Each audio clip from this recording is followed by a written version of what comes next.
Welcome to Samba Samba. Enjoy the video. You need one Power BI Pro or Premium per user license and an Azure subscription.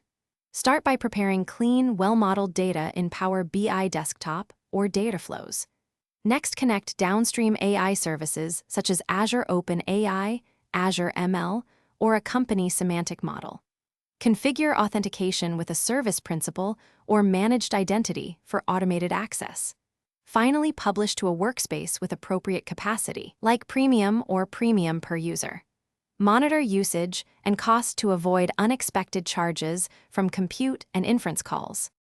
Prepare a single consolidated dataset and model relationships in Power BI Desktop. Use incremental refresh when possible to limit processing to changed rows and speed up queries.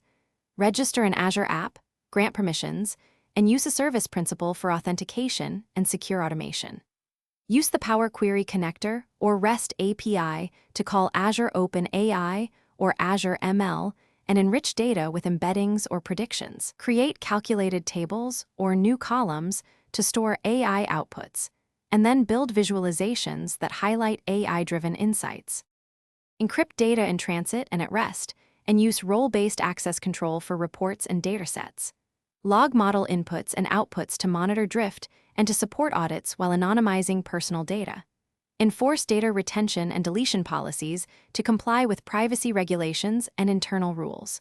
Apply rate limits and batching to reduce inference costs and avoid hitting service quotas.